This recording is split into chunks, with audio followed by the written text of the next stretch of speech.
Hello, my name is Carlos Pascual. I'm a Senior Vice President in S&P Global. I'm responsible for issues related to geopolitics and energy.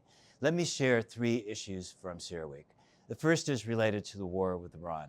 We spoke with military, diplomatic, regional experts. What we found is that opening the Strait of Hormuz through diplomatic or military solutions would be highly risky and extremely difficult to do in the short term.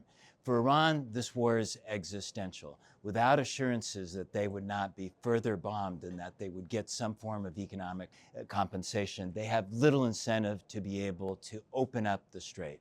What we've seen is, first of all, the impact on Asia and the Gulf is severe.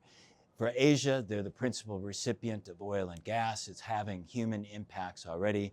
For the Gulf, it's been hitting all of the Gulf states. It's been a human crisis as well as a trade and a commodity crisis.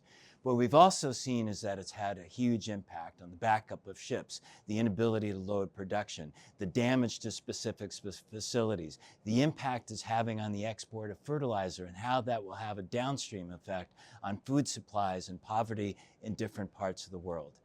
When you put all of those together, the conclusion is that the longer that disruption lasts, the higher the price will be. The second point I want to stress is that this war and the changes that we're seeing in the world are reinventing the definition of energy security.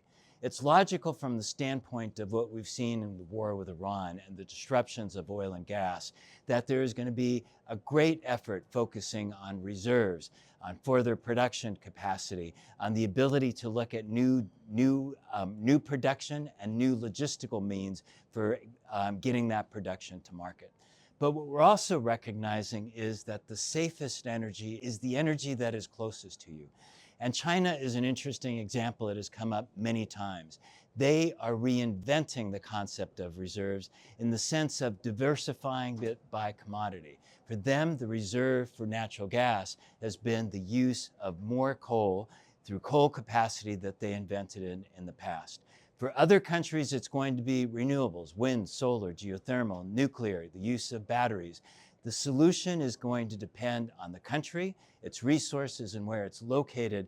But for all of them, all of these issues, including with renewables, are not necessarily part of a climate agenda. They're part of an energy security agenda. Final thing I want to share is related to supply chains and critical minerals. The world's supply chains are in many ways exploding.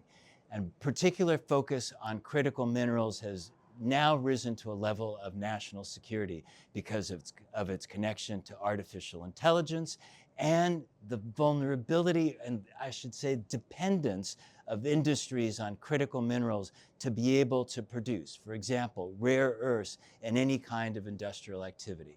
Because so much of this, the processing of this, is concentrated in China, the risk is that one country can affect those supply chains, and that has an impetus on national security as well. The consensus is that there needs to be a diversification of those supply chains, new financial instruments that allow the ability to handle issues of trade risk and investment risk. And in the end, it's going to take a wider international body to solve this. But today, there's a recognition that this is critical now to national security and that we need to bring our strongest capabilities, including the applications of technology and new business models, in order to be able to succeed.